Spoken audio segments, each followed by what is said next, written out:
गोविंद शिल्प घेऊन येत आहे 79 ट्विन बंगलोचा भव्य दिव्य पंढरपुरातील एकमेव प्रकल्प। आमच्या प्रकल्पाची वैशिष्ट्ये मनाला शांती देणारं महादेवाचं मंदिर, मुख्य रस्ता सुमारे 30 फुटांचा, अंतर्गत रस्ता सुमारे 20 फुटांचा, ग्रामपंचायत योजनेचा प्रत्येक बंगलोजला स्वतंत्र नळ, सांडपाण्याची सुरक्षित विल्हेवाट, सर्व टाइल्स ग्लॉसी आणि नामांकित कंपनीच्या, सर्व स्टेअर, खिडक्या, चौकटी सुपर ब्लॅक ग्रेनाइट, दोन्ही अटॅच बाथरूम पूर्णपणे टाइल्स, पंतप्रधान हर घर नल योजना पूर्णत्वाकडे, bathroom, basin, kitchen, CP fittings हे जगवार कंपनीचे, स्टील वर्क पूर्णपणे जिंदाल कंपनीचे, 1000 लिटर पाण्याची टाकी, 150 लिटर सोलर वॉटर हीटर सोबत वॉटर प्युरिफायर, प्रत्येक बंगलोजला स्वतंत्र पार्किंग, दर्शनीय भाग पूर्णपणे डॅटो टाइल्स, टाटा प्रवेश कंपनीचे आकर्षक भक्कम दरवाजा, फुटी उंचीचे सुरक्षित कंपाऊंड। मग विचार काय करताय? गोविंद शिल्प, पत्ता गट नंबर 95, हॉटेल अंगण शेजारी, टाकळी रोड, पंढरपूर। ताज्या घडामोडी पाहण्यासाठी PVN म्हणजेच पंढरी वार्ता न्यूज या चॅनलला सबस्क्राईब करा।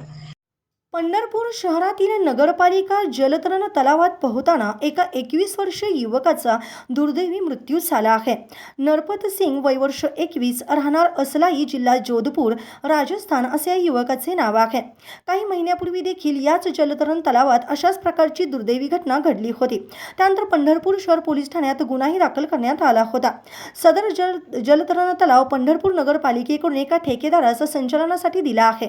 मात्र या ठिकाणी सदर ठेकेदाराकडून तिथे नियुक्त कर्मचारी यांच्याकडून पुरेशी दक्षता घेतली जात नाही अशीच टीका यावेळी होताना दिसून आली होती। आता पुन्हा अशाच प्रकारची घटना घडली आहे। सदर तरुणास उपजिल्हा रुग्णालय येथे नेण्यात आले असता त्याचा मृत्यू झाल्याचे स्पष्ट झाले। माजी नगरसेवक विक्रम शिरसाट व सामाजिक कार्यकर्ते संतोष बंडगर हे घटनेची माहिती मिळताच उपजिल्हा रुग्णालयात आल्याचे दिसून आले। जोधपूर जिल्हा येथील नरपत सिंग हा नावाचा युवक आपल्या पंढरपूर नगरपालिकेच्या स्विमिंग जलतरण तलाव येथे पोहण्यासाठी गेला असताना त्याला तिथला पाण्याचा अंदाज न आल्याने त्याचा बुडून मृत्यू झालेला आहे। या घटनेचा प्रथम मी जाहीर निषेध करतो। नगरपालिका प्रशासनाने हे कोण जे ठेकेदार असतील याच्यावरती मनुष्यवधाचा गुन्हा दाखल करण्याची आम्ही या ठिकाणी मागणी करतो।